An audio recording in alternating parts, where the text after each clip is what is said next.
एक नया चैप्टर आज क्लास 7 हमें स्टार्ट करना है जो कि है फ्रैक्शंस।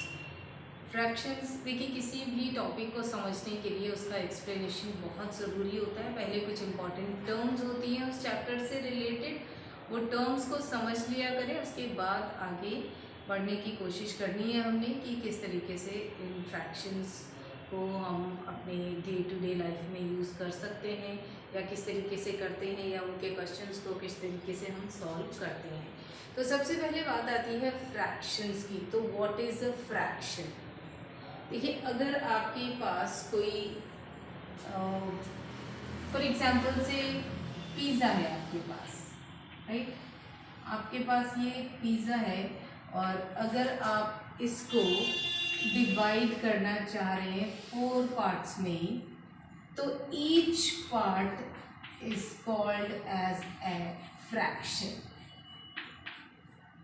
ठीक है, हर एक पार्ट, अगर मैंने इस पिज़्ज़ा को 4 पार्ट्स में डिवाइड कर दिया तो हर एक पार्ट इसका अब एक फ्रैक्शन कहलाएगा, right? This is a fraction, fraction, fraction and fraction. ठीक है, ये एज अ होल आप इसको बोलते हैं 1। एज अ होल ये क्या थी? कोई एक चीज थी, राइट? उसको आपने कितने पार्ट्स में डिवाइड किया? 4 पार्ट्स में डिवाइड किया। ठीक है, तो हर एक पार्ट कितना हो गया? 1 का 4 टाइम्स। ठीक है, कितना हो गया? एक पार्ट है, उसमें से हर एक हिस्सा डिवाइड हो गया है, 4 पार्ट्स में डिवाइड हो गया है, तो हर एक 4th पार्ट को हम बोलते हैं 1/4। टोटल कितने पार्ट्स हैं?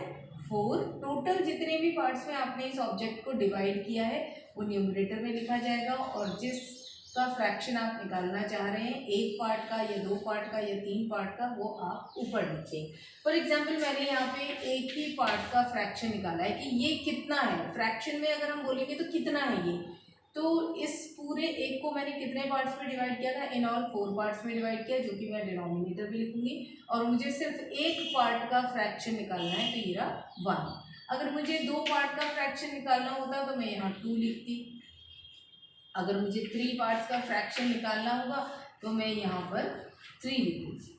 ठीक है, तो अब इस तरीके से हम इन फ्रैक्शंस को लिखते हैं, मीन्स न्यूमरेटर अपॉन डिनोमिनेटर के फॉर्म में हम इन्हें लिखते हैं। जब हम बात करते हैं फ्रैक्शंस की, तो बहुत इंपॉर्टेंट टर्म्स हैं, अब इनको ध्यान से सुनिएगा। सबसे पहले हम बात करते हैं प्रॉपर फ्रैक्शन की। सबसे पहले हम बात करते हैं प्रॉपर फ्रैक्शंस की। देखिए, प्रॉपर फ्रैक्शंस कौन से होते हैं? अभी हमने यहाँ पर लिखा था कि जैसे एक पिज़्ज़ा को मैंने 4 पार्ट्स में डिवाइड किया था। ठीक है, तो मैंने एक पिज़्ज़ा का लिखा था 1/4, फिर लिखा था 2/4, फिर लिखा था 3/4, फिर लिखा, अगर आप चारों पार्ट्स का निकालेंगे तो 4/4। तो मैंने यहाँ पर क्या लिखा था? 1/4, 2/4, राइट, 3/4, या फिर अगर आप किसी चीज़ को 5 पार्ट्स में डिवाइड कर रहे हैं तो 2/5, अगर आप किसी चीज़ को 7 पार्ट्स में डिवाइड कर रहे हैं तो 3/7। ठीक है, 7 में से 3 पार्ट्स, 5 में से 2 पार्ट्स, 4 में से 1 पार्ट, ये आपका फ्रैक्शन इस तरीके से हम लोग लिखते हैं। तो अब तीनों फ्रैक्शंस में एक बात तो कॉमन है, और वो ये कि इनके न्यूमरेटर्स लेस हैं than their denominators. Numerators are less than their denominators. तो वो फ्रैक्शंस जिनके न्यूमरेटर लेस होते हैं डिनोमिनेटर से, वो फ्रैक्शंस को आप प्रॉपर फ्रैक्शंस बोल सकते हैं। ठीक है, इसके ऑपोजिट होते हैं इम्प्रॉपर फ्रैक्शंस। इसके ऑपोजिट होते हैं इम्प्रॉपर फ्रैक्शंस। मगर अब यहाँ देखिए, आपके पास 4 पार्ट थे, आपने पिज़्ज़ा को 4 पार्ट्स में डिवाइड किया, राइट? मैं आपसे बोल रही हूँ कि आप मुझे उसमें से 1 पार्ट दे दीजिए, तो आप मुझे बहुत आराम से 4 में से 1 पार्ट निकाल के दे सकती हैं। लेकिन अगर मैं कहूँ कि आपके पास 4 पार्ट्स हैं और आपको उसमें से मुझे 6 पार्ट देने हैं, तो क्या आप मुझे दे पाएंगे? आपने एक पिज़्ज़ा को भी 4 पार्ट्स में डिवाइड किया है, लेकिन मैं आपसे कितने पीसेस मांग रही हूँ? उसमें से 6 मांग रही हूँ, तो क्या आप दे पाएंगे? नहीं दे पाएंगे। तो ऐसे फ्रैक्शंस को आप बोलते हैं इम्प्रॉपर फ्रैक्शंस, जहाँ पे numerator is greater than the denominator. ठीक है, इसी तरीके से आप ये लिख सकते हैं। अब जहाँ पर न्यूमरेटर लेस होता है डिनोमिनेटर से। इम्प्रॉपर फ्रैक्शंस जहाँ पे न्यूमरेटर ग्रेटर होता है डिनोमिनेटर से, वो होते हैं इम्प्रॉपर फ्रैक्शंस। ठीक, प्रॉपर इम्प्रॉपर। उसके बाद हम बात करते हैं लाइक फ्रैक्शंस की। सारे टाइप्स ऑफ फ्रैक्शंस आप अच्छी तरीके से समझ लीजिए। लाइक फ्रैक्शंस की बात करते हैं तो लाइक फ्रैक्शंस वो फ्रैक्शंस होते हैं जिनके डिनोमिनेटर्स सेम होते हैं। अब वो चाहे इम्प्रॉपर हो या प्रॉपर हो, उससे हमें फर्क नहीं पड़ता है, लेकिन जिनके डिनोमिनेटर्स सेम होते हैं उनको हम बोलते हैं लाइक फ्रैक्शंस। ठीक है, fractions whose denominators are same are known as like fractions। इसी तरीके से होते हैं अनलाइक फ्रैक्शंस जिनके डिनोमिनेटर्स डिफरेंट होते हैं, जैसे 1/4, 2/5, 3/7, 5/9, डिनोमिनेटर सबके डिफरेंट है, तो ऐसे फ्रैक्शंस को हम बोलते हैं अनलाइक फ्रैक्शंस। ठीक है, प्रॉपर फ्रैक्शंस जिनके न्यूमरेटर लेस होते हैं डिनोमिनेटर से, इम्प्रॉपर फ्रैक्शंस जिनके न्यूमरेटर ग्रेटर होते हैं डिनोमिनेटर से, लाइक फ्रैक्शंस जिनके डिनोमिनेटर सेम होते हैं, अनलाइक फ्रैक्शंस जिनके डिनोमिनेटर्स अनइक्वल होते हैं। ठीक है, डिफरेंट होते हैं।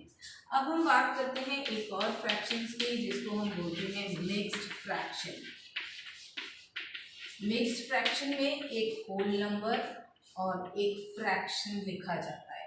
This is a whole number and a combination of fraction. Mixed fraction क्या होते हैं? Combination of a whole number and a fraction, तो उसको आप बोलते हैं मिक्स्ड फ्रैक्शन। मिक्स्ड फ्रैक्शन को कैसे सॉल्व करते हैं वो भी हम आगे देखेंगे। इसके बाद हमारा आता है एक और इम्पॉर्टेंट पार्ट जिसको हम बोलते हैं, पहले चलिए मिक्स फ्रैक्शन के बारे में हम पूरी कर लेते हैं बात कि मिक्स फ्रैक्शन को हम कैसे सॉल्व कर सकते हैं। देखिए मिक्स फ्रैक्शन में हमारे पास है 4 1/2, 4 होल एंड 1/2 फ्रैक्शन। तो जब भी आप इसको सॉल्व करते हैं तो किस तरीके से सॉल्व करते हैं, आपका जो डिनोमिनेटर है वो तो सेम रहता है। ये जो दो नंबर्स हैं होल नंबर्स को और डिनोमिनेटर को मल्टीप्लाई करें आप, 4 2 8, ठीक है, इन दोनों को मल्टीप्लाई करना है और इन दोनों को मल्टीप्लाई करने के बाद जो भी आंसर आता है उसमें आपको 1 ऐड कर दिया। ठीक है, इन दोनों को मल्टीप्लाई करिए और उसमें 1 को ऐड कर दें, तो कितना हो जाएगा 4 2 8, 8 + 1 9/2। ये तरीका है हमारा मिक्स्ड फ्रैक्शन को सॉल्व करने का। और एक बात और हमेशा ध्यान में रखिए कि मिक्स्ड फ्रैक्शन को जब भी आप कन्वर्ट करते हैं तो वो हमेशा एक इम्प्रॉपर फ्रैक्शन के फॉर्म में आपको मिलता है। राइट, मिक्स्ड फ्रैक्शन को जब भी आप कन्वर्ट करते हैं तो आपको एक इम्प्रॉपर फ्रैक्शन ही मिलता है। ठीक है, अब हम बात करते हैं इक्विवेलेंट फ्रैक्शंस की। इक्विवेलेंट फ्रैक्शंस अपने नाम से ही बता देगा क्या होते हैं ये। इक्विवेलेंट फ्रैक्शंस मतलब वो फ्रैक्शंस जो इक्वल होते हैं, जैसे कि आप लिख रहे हैं 1/2, उसके बाद आप लिखें 4/8, राइट, उसके बाद आप लिखें 3/6। ये सारे इक्विवेलेंट फ्रैक्शंस होंगे। क्यों इक्विवेलेंट फ्रैक्शंस होंगे? अगर आप इनको सॉल्व करेंगे तो आपको ये सारे के सारे जो आंसर्स हैं इनके सॉल्व करने के बाद वो सेम मिलेंगे। कैसे सेम मिलेंगे देख लेते हैं। ये क्या है आपका 1/2 ऑलरेडी लोएस्ट फॉर्म में है। यहाँ पर भी आपको कोई नहीं बताएगा कि आपको जो आंसर देना है वो लोएस्ट फॉर्म में देना है। राइट, आपको हमेशा आंसर याद रखिएगा, जब भी आप कोई आंसर देते हैं ना तो उसको लोएस्ट फॉर्म में देते हैं। लोएस्ट फॉर्म कौन सी होती है? जिसको आप स्टैंडर्ड फॉर्म भी बोलते हैं। यानी कि लोएस्ट फॉर्म वो होती है कि जब आपके जो न्यूमरेटर और डिनोमिनेटर है फर्दर डिवाइड नहीं हो सकते हैं, ये आपके लोएस्ट टर्म है। अब आगे ये डिवाइड नहीं हो सकते, ठीक है, ये लोएस्ट टर्म में नहीं है। इनको लोएस्ट टर्म में अगर मैं करूँगी तो 4 1 4, 4 2 8, देखिए कितना था ये 1/2, ये भी 1/2 है। इसको मैं सॉल्व करूंगी तो 3 1 3, 3 2 6, अगेन दिस इज ऑल्सो 1/2।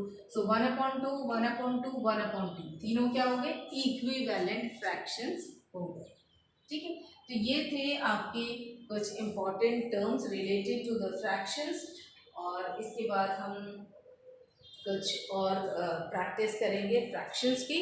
तो सबसे पहले ज़रूरी था आपके लिए ये टर्म्स को समझना। होप्स हो कि आपको समझ में आ गई होंगी ये टर्म्स।